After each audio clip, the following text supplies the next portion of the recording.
90.3 WMSC, Upper Montclair. All right, so now here it is for you guys. Here's that interview I conducted with both Eyal and Or of Project RnL. Here's that interview.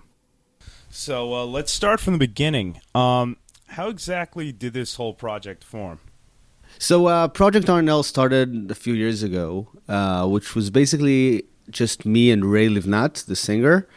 And we wanted to start, a new kind of studio thing. So we started creating music, and we brought all kinds of players around Israel, or around us in Tel Aviv, that we thought were awesome. So we just kept experimenting with it at first. So we brought all these, drummers and guitar players, and some of them were like friends of ours from before, and some of them were professional players that we wanted to play with.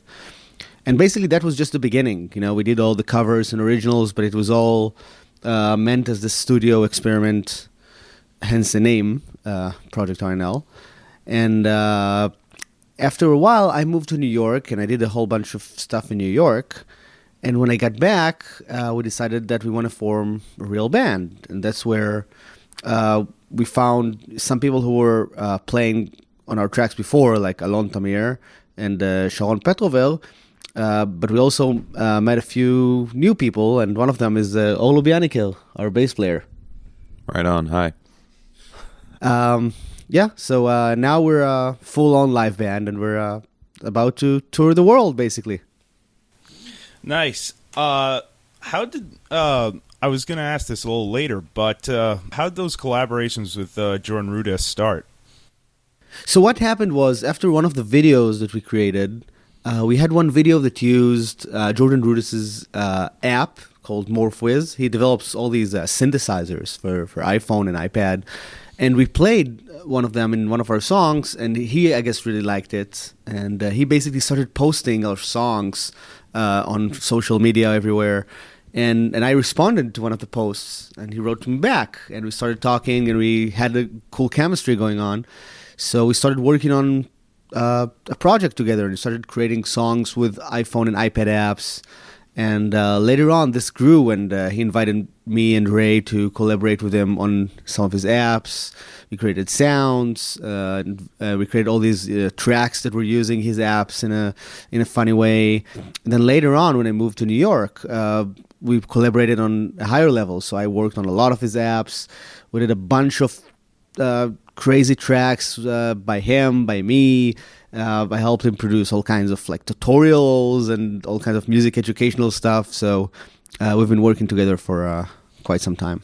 Nice. Now going back to when you guys all came together and formed the band, did you all know each other from the beginning, or?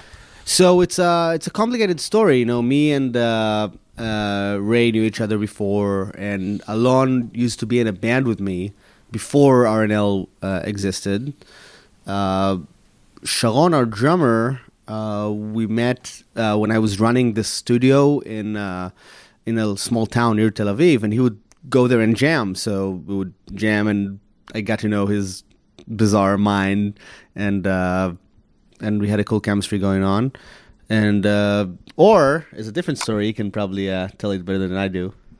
Yeah, I was actually a big fan of RnL, before playing there, and I was kind of sitting at home being hateful and thinking, why don't they take me to play with them? What's wrong with me? What's wrong with them?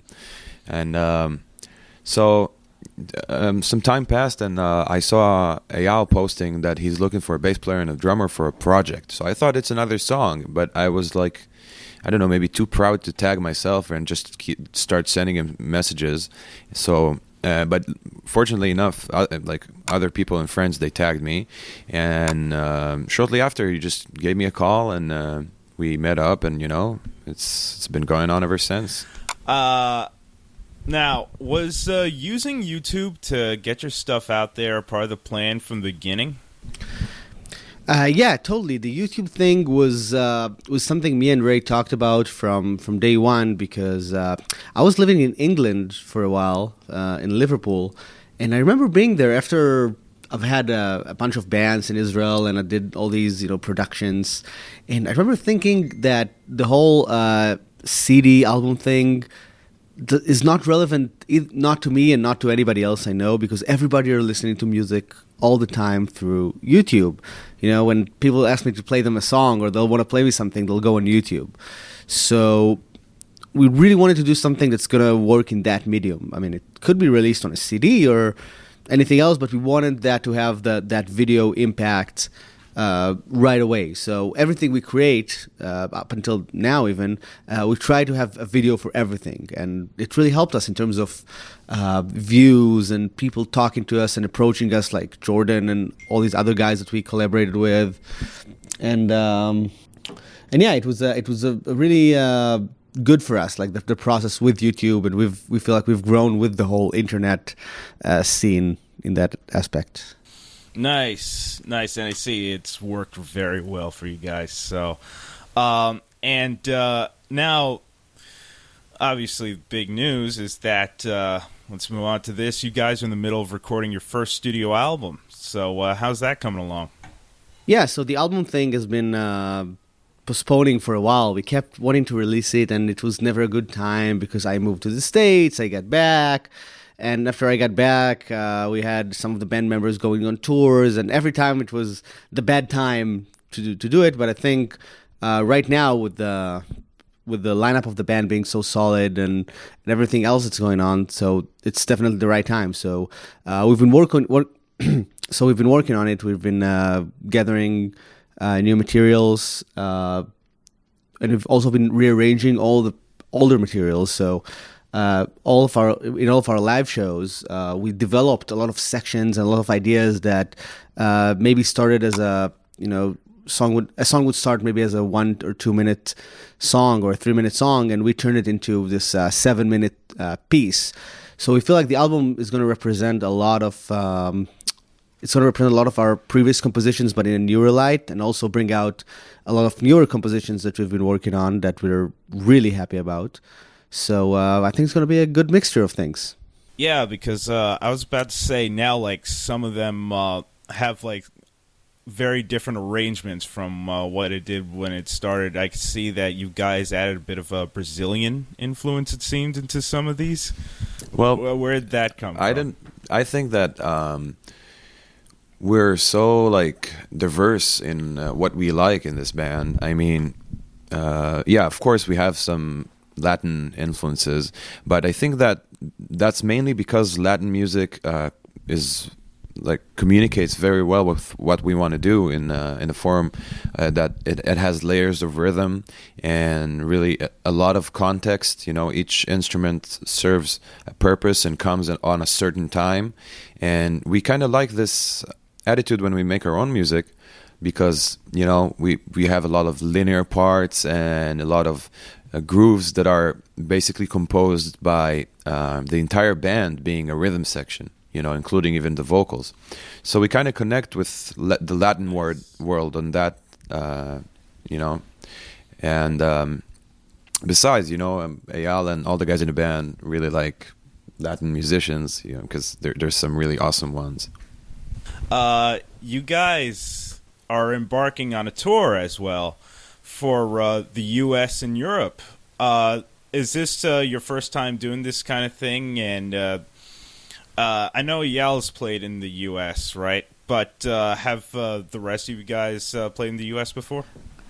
So I've been doing some appearances in the U.S. and I've done some stuff that included performance, like doing audio gear demos or lecturing at Macworld. But I've never done any real, band performance in the U.S. because while I was living in the U.S., I was trying to get away from that and focus more on production and composition.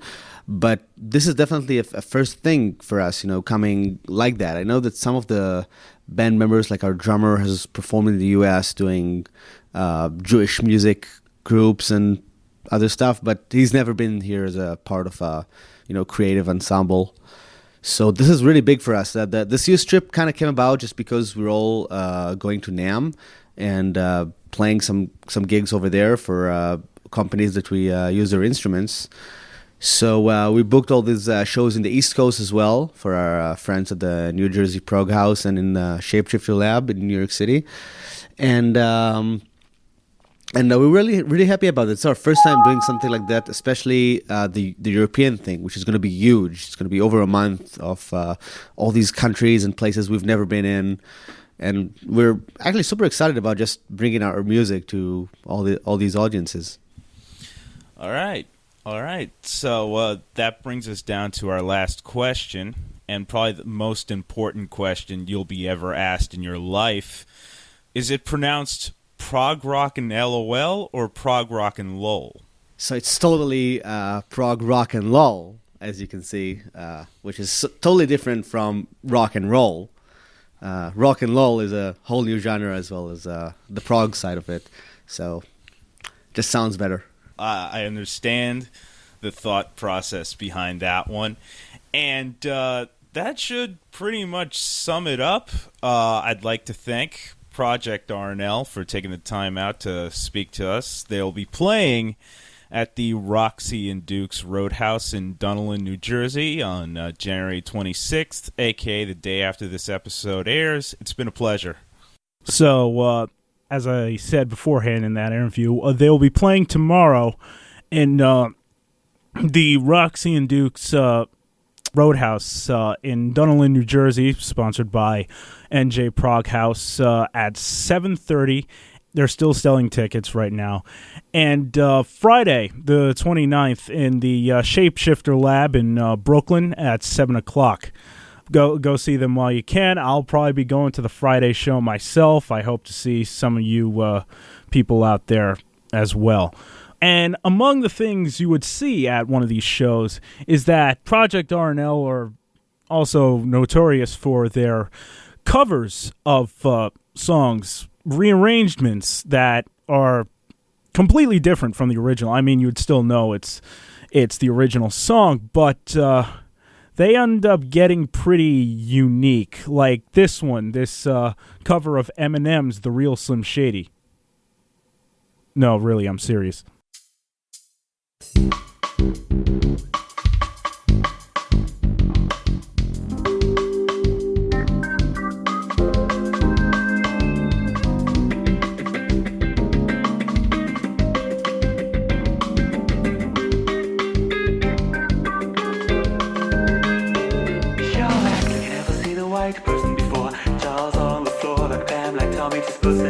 Started work with the rest, worse than before. They first get divorced, throwing her old furniture. It's the return of the oh wait, no way kidding. And Dr. Dre said, nothing idiots, Dr. Dre said, he's locked in my basement. Feminists women loving me now. I'm sick of him, look at him, walking around, grabbing his you know what, flipping the you know who.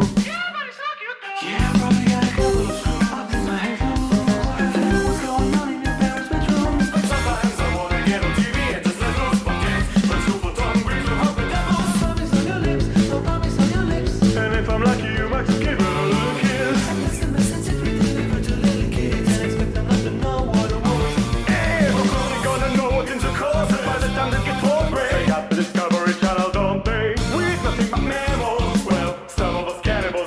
People open like cantaloupes.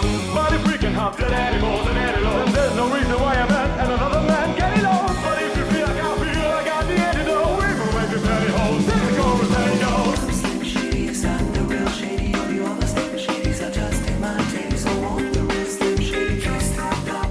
Please stand up, please stand up. Cause I'm Slim Shadys, I'm the real Shady. All the other Slim Shadys are just imitating. So won't the real Slim Shady please stand up? To sell records, well I do. So fuck him and fuck you too. You think I give a damn about a Grammy? Half of your critics can't even stomach me, let alone stand me. Why did you win? Wouldn't it be weird? Why, so you guys could just like to get me here, so you could sit me here next to Britney Spears. Christina Aguilera better switch me chairs, so I could sit next to Cousin Daly and hear them argue over Rushi. Little bitch put me on blast on MTV. I should download the rodeo and MP3 and show the whole world how you get it.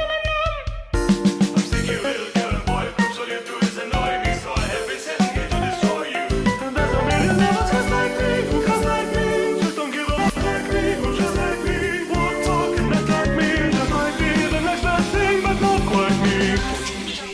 I'm the real shady, you are the slim shadies. I just imitated, so I'm the real slim shady. Please stand up, please stand up, please stand up. 'Cause I'm slim shady, yes, I'm the real shady. You are the slim shadies. I just imitated, so I'm the real slim shady. Please stand up, please stand up, please stand up. 'Cause I'm slim shady, yes, I'm the real shady. You are the slim shadies. I just imitated, so I'm the real slim shady. Please stand up, please stand up, please stand up. 'Cause I'm slim shady, yes, I'm the real shady. You are the slim shadies. I just imitated, so I'm the real slim shady. Please stand up, please stand up, please stand up.